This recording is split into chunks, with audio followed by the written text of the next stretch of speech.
Communication. I see red with this topic. Communication. Oh my God, I need a phone call. Oh my God, I need a text. Oh my God, he checked my Snapchat. Oh my God, he checked my WhatsApp.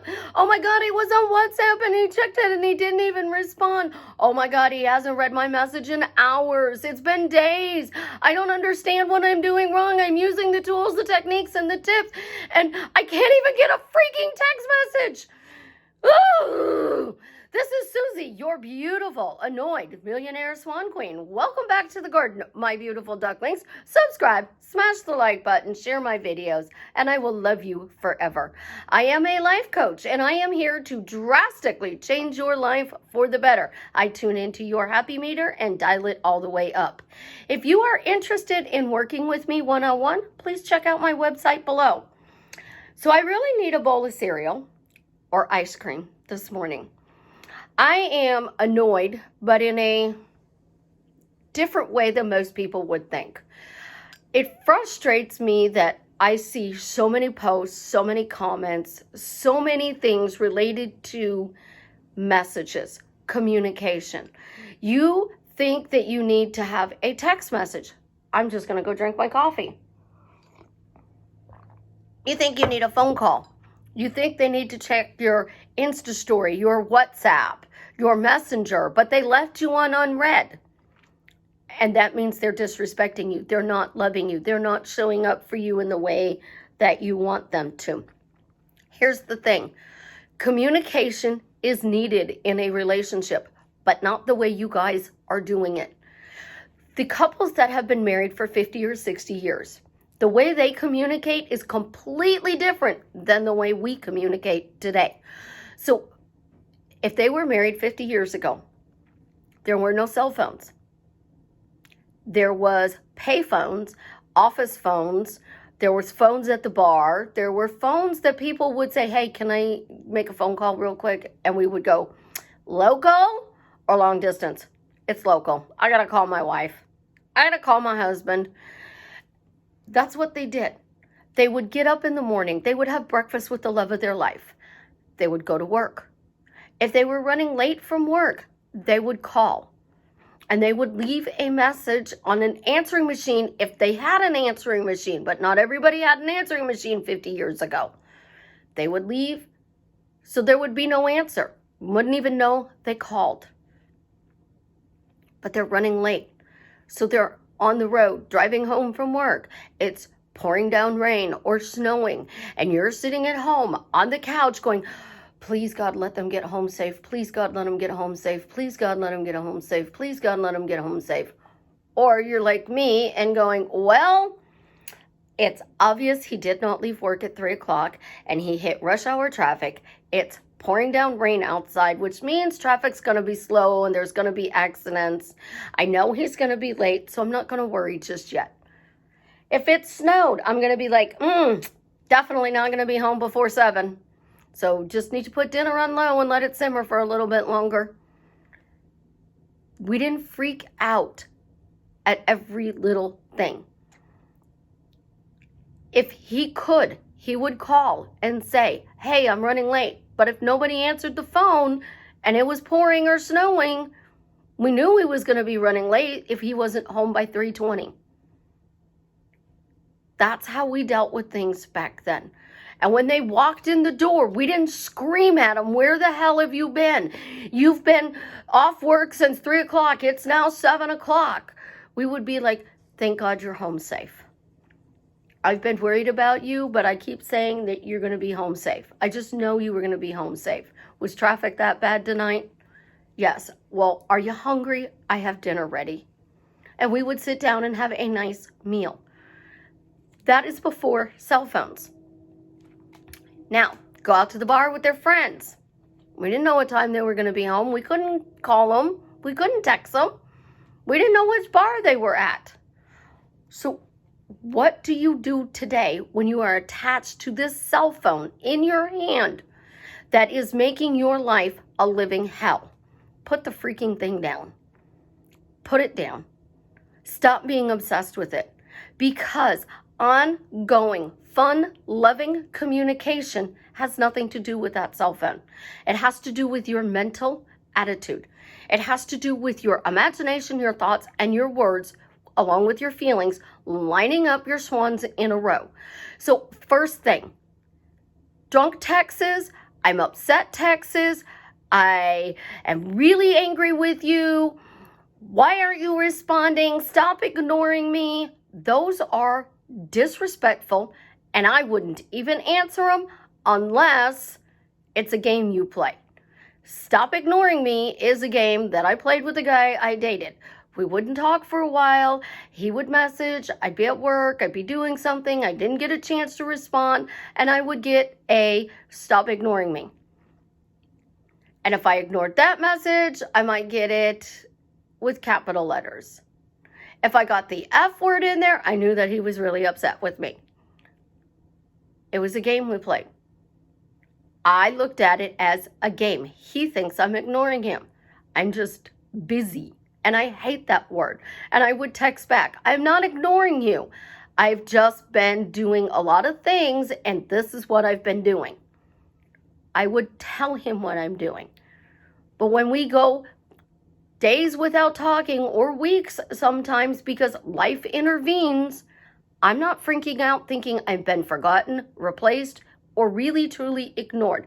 I'm just thinking that I'm not number one in his life at the moment. You guys want to be the only person in this person's life. That doesn't work because there's 7 billion people on this planet, and we need to talk to other people. If you can legit sit at home and talk to absolutely positively nobody for the rest of your life, then you can tell me that that person can be the only person in your life.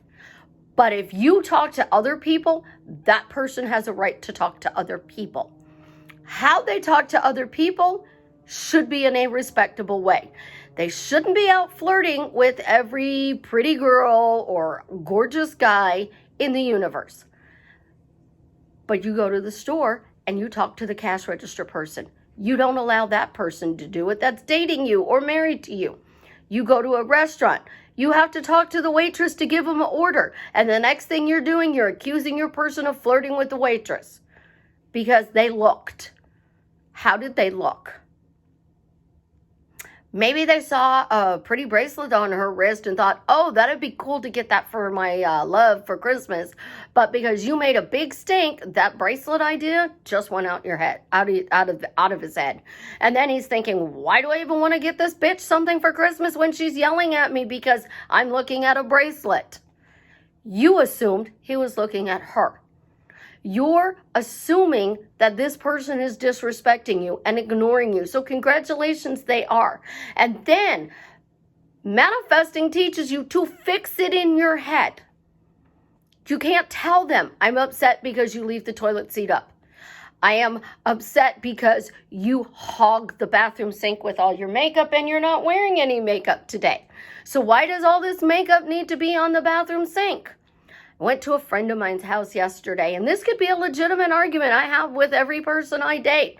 My makeup takes up the whole bathroom sink. Her bathroom sink was the size of my couch. It had a sink over here in this little corner, and the rest of this was counter space. It would be perfect to display my makeup, and I wouldn't have to dig to find the perfect shade I want to wear today. It would be all beautifully displayed. So I would have to say, okay, I get that my makeup hogs the counter. I don't know where to put it. Putting it under the sink doesn't work because I keep hitting myself with the box and I wind up with bruises. So I keep it on the sink, and you're right, it is clustered because I have to dig through to find things. Is there a solution where I can display it and use it daily without being frustrated I'm putting on my makeup?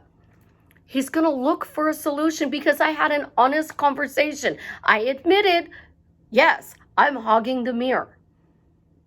I'm not going in my head, oh, Jared doesn't care that my makeup's all over the bathroom sink and he can't shave. Jared doesn't care that he can't find his toothbrush because my makeup's all over the bathroom sink. I'm having an honest conversation, which is what people did to be happily married 50 or 60 years. When you are texting them.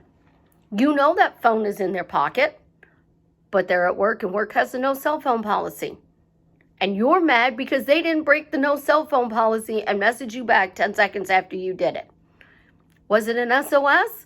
Because if it was an emergency, you could call the office and the office would say, hey, you need to call home. I've had that happen. My kids got sick. My daughter got sick in school. Something else happened to my daughter. And they called my job. And I would leave to go deal with the situation. But you're not even doing that. You're sitting over here drinking your coffee, veg watching Netflix, on your cell phone, sending him 20,000 messages. And then you wonder why he's mad at you. You wonder why she thinks you're a stalker. Because you are being disrespectful. Fun, loving communication. That is discussing my makeup problem. Yeah, I've probably bought $2,500 worth of makeup this year. I can afford it. If I buy $2,500 in paints, I can afford it. And my painting section is probably just as cluttered as my makeup counter to him. Because I think he's going to think that we're going to argue. That's exactly what we're going to do. But if I come at him respectful, in a fun way, yeah, I know I have a makeup problem, and thank you for not complaining that I buy tons of makeup. I really appreciate it, but we do need a better storage or display solution. Can you help me figure something out? A makeup room would be really good.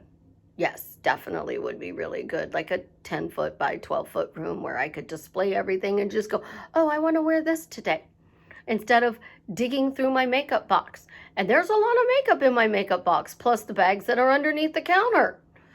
Because I probably have over $5,000 worth of makeup. Because I have a makeup problem. And when I get stressed, I go buy makeup. It's easy. Just go buy makeup. Let your fingers do the walking. Done. What are you doing? Are you actually having fun conversations? Your text messages back and forth, they should be making you smile, making you laugh. I do this thing when I want something. I will text my person, hey, I need a favor. Sometimes I get what? Sometimes I get a question mark. I'm like, I'll trade you one of 3 things if you do this favor for me. And they'll be like, what? And I will give them 3 things that I'm trading them. So I'll wash your car, I'll rub your back. You know that position you like? I'll let you do that. And then I usually get something really weird like, what do you want? Well, you have to pick the trade first. So they pick washing their car because they know I hate washing their car. So they pick washing the car. I said, okay, so you want me to wash your car if you do this favor for me? And they're like, yeah, that works. Will you bring a gallon of milk home when you come? And they're like, seriously? Yes, I will wash your car if you bring me home a gallon of milk because I'm making your favorite stroganoff for dinner tonight and I need milk. I made it fun. I didn't say, don't come home without milk. So then when he comes home and he forgets the milk and I blow up at him because I couldn't finish that romantic dinner that I was making, it just went out the window. Instead, I play. I have fun. I send just as many jokes as I do serious conversations. I don't make my whole conversation based on I'm a conscious manifester and you are my person and you're going to do absolutely positively everything I say. I'm not obsessed with you. You're not my slave. You are the love of my life and I should show you respect. If I want respect and fun, loving communication, I need to give that back to him. So when you are texting these people, what do you get out of that text right now? Especially when you get a text back that says, I love you, but I don't ever want to be in a relationship with you. Now you're hurt and you're crying because you manifested the text message, which is completely separate from the relationship, but it wasn't what you wanted. Do you want communication through your cell phone, or do you want a relationship? Because if you are legit checking their stories on Snapchat, Instagram, if you're checking to see what time they were on WhatsApp or Messenger, why are you checking that? Because let me tell you something. If you are checking it to see what they are doing, you are a stalker. And you are stalking this person to make them your slave. And that's not love. That's anger and frustration. That is control. Love is giving people space. There is a song, and they say, a bird in a cage will forget how to sing. If you love me, give me wings. That's what those people did that were married for 50 and 60 years before they passed away. They gave their partner wings, and they knew that their person was going to come home. They didn't talk about the fact that my husband is cheating, my wife is cheating. They didn't talk about the fact that they were in a bad relationship. If they were married for 60 years, they talked about the relationship being good. If they are divorced, the ball and chain, my old lady, the bitch. Think about the nicknames you're really giving your people. Yesterday, somebody thought that I was cutsing in line, and I wasn't cutsing in line. I was standing there well before you walked up. But you had an attitude, and I could see it before I even did anything. You guys come to me for help. I'm telling you, put the cell phone down. Change your perception of the relationship and communication. Why is communication with this person fun and loving? Fun and loving. And then, why is it ongoing? Because if you're sitting on the couch and you are talking about constant communication and you are talking about your cell phone, I'm over here, Jared's over there. Are we going to be texting during the Alabama game to each other, or are we going to be snuggled in the middle watching it? Which way do you want to go with this? I mean, legit, I have broken up with a person because he was a Clemson fan. He was a very obnoxious Clemson fan. Watching a football game with him was absolutely positively miserable because he was a sore loser. He did not make the game fun. I dated somebody for 5 years, had no clue this person was a Trojans fan. When he told me, I was shocked. I told him, I need to rethink this relationship. And he's like, why? I let you be a Bama fan. Well, because this was need to know 5 years ago. Do we have a problem? Absolutely not. I'm also the chick who could be dating Aaron Rodgers and sitting at a table with him, eating lunch. And somebody comes up and says, can I get your autograph? And I'd say, why do you want Aaron's autograph? Well, he's the Green Bay Packers quarterback. And I would look at him and go, oh, we're done. Stop. We're done. I can't date you anymore. You are the most hated man on Sunday. I hate the Green Bay Packers. Hate them with a passion. And if you told me you played for Green Bay, I don't care who you are. We're done. Because it's shallow. It is very shallow, but it is a family joke around here. I could legit not realize that I was dating Aaron Rodgers, the Green Bay Packers quarterback. And then when I figured it out, I would legit be done.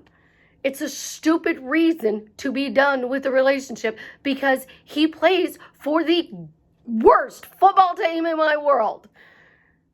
That's how you're treating your people. Your friends, your family, the love of your life, your kids. You are micromanaging everything that they do. But here's a question I have for you. Are you sitting at home all day long, waiting for them to come home and not talking to a single person? You're not texting your mom, your dad, any brothers or sisters, no cousins, no friends. You are literally not talking to any person in the entire universe. There are 7 billion people on this planet. Are you talking to one of those 7 billion people, your specific person? You're not talking to the waiter or the waitress. You're not talking to the people at the cashier. You aren't even going out and talking to the people in the drive-through window. Because if you are talking to absolutely positively one person, your specific person, then you can tell me that they can't talk to anybody. But if you talk to somebody else, they can talk to other people. You're saying they can't talk to them, though, because you think they're flirting. You think they're cheating. You think you're being disrespected. Well, guess what? I talk to a lot of people, and a lot of people say I'm a natural flirt. That doesn't mean I want to sleep with every person I talk to. That doesn't mean I want to date every person that I talk to. What they call flirting, I call fun conversations. The UPS guy delivers my packages. We have fun conversations. Some of my clients have heard it. I'm very friendly with him, but I see him sometimes multiple times a week because I don't really go anywhere, and I social distance. When I need to go to town, I go, but I social distance. I stay home, and he delivers all my packages. So he was here 3 times in 1 week, and I missed 2 times because I was in the hospital. So the 3rd time he knocked on the door, and I got my package. He asked if everything was okay, and I told him Savannah had the baby. First thing out of his mouth when I finished that sentence was, "Is she okay?" Because even he knew she was early. Because he delivers to her job. So he knew she was early because we naturally talk to people. So if you are talking to other people, they have a right to talk to other people. But I do know, as a coach, 9 times out of 10, when somebody is accusing the other person of cheating, they're the ones that are really cheating. Even people who want their specific person. While I'm dating other people and I slept with this person and we have friends with benefits situation going on here and I'm working to get my specific person back. Your specific person, you're accusing of cheating because you think you're cheating. Your specific person is being called names because you are upset. When you are upset, that is the worst thing to do. Communication is supposed to be fun and loving. Toxic communication is stalking their Snapchat, their Insta, their WhatsApp, their Messenger, Facebook. Who cares about a like or a text message? I could care less if my guy messages me all day long. I have things to do. I have clients to talk to, videos to make, and here's the biggest thing. This is round 3 of the video today because people call me. And when they call me, it cuts off the video, and I have no idea how to go back to where I was to continue the recording. So I have to start from scratch. So calling me, it's a wonderful thing, but you're going to get what do you want? And yeah, put your phone on Do Not Disturb. Hello, remember my daughter had a rough pregnancy and putting my phone on Do Not Disturb and I miss a phone call would not be a good thing because I would freak out. Yes, I'm doing the tools to make sure that she ended her pregnancy healthy and now we have a beautiful baby, but putting my phone on Do Not Disturb means I missed her call. And if that call was important, I needed to be there. Put your phones down, guys. Build a life. Because when you truly are enjoying your life and you are thinking about them in a loving, positive way, and you are saying everything is good, my life is good, that's when they're going to show up. But this ball that you are throwing back and forth between them, every time you check their things, they know you're stalking them. And that's exactly what you are. If you are checking their Facebook, their Instagram, their WhatsApp, their Messenger, Twitter, to see if they have been online, which I have no way of knowing how to do that. I know how to do it on Facebook Messenger because one of my clients showed me, but I still don't know how to do it on Snapchat or Insta. How do you know they looked at your story? Who cares about a heart? The best relationships are the ones that are kept taken off of social media. The best relationships are the one who do not rely on a cell phone to have communication with this person. The best relationships are when you line your imagination, your thoughts, your words, and your feelings so that your swans are in a row, that this person loves you. They want to be with you. They choose every morning. They get up to be in a loving relationship with you. So you want to keep your conversations fun and loving. And they tell you everything because that's what they did 50, 60 years ago when they got into a relationship. They came home at the end of the day and they told you about what they did. That's what you discussed over dinner. Your kids go to school. You can't message them. School will take the phones away from them. They get home after school. You're sitting at the dinner table. How was school today? What did you learn today? What were the fun things that you did? What made you laugh today at school? Tell me about what you and your best friend did for lunch. Did you eat the lunch I packed, or did you pitch it and go get the cafeteria food? Did you trade lunches? These are questions that were asked before cell phones. And these are questions we don't ask now because we have the cell phone and we're so angry that that person hasn't responded. Think about your best friend or your mom or your dad. If they don't answer you immediately, are you upset? Because if you're not, then you have no reason to get upset with your specific person. Your conversations need to be like my makeup example. I have a problem. I want to talk to you about it. You sit down, you drink your cup of coffee, and you discuss it. Babe, I want to buy a new car. Can we sit down and go over the finances? A friend of mine posted on Facebook this morning. She hates pumping gas in her car. I'm the same way. I will literally run my car on E and the low fuel light goes on and tells me that I need to go get gas. I hate putting gas in my car, just like she does. She was asleep last night. She knew she had to get up this morning to go to the gas station before she could go to work. Her husband couldn't sleep last night. He got up in the middle of the night, went to the gas station and filled her car up with gas. She got in her car this morning and found out she had a full tank of gas. They can't do those things for you if you only have a cell phone relationship. And when you are manifesting that communication, you're not manifesting the relationship. And if you think that communication is what gets you the relationship, you're wrong. Communication in person is what gets and keeps a relationship, because that is giving them wings. It is giving them space. It's not micromanaging everything they do. You guys send a text and you expect this response, and they don't respond that way. You get upset. Stop getting upset at a cell phone conversation because it's ruining your relationship, and start focusing on in-person relationships. Here's the thing. You're all going to go, but Susie, we're in no contact. That's because you are relying on the cell phone as the only means of communication.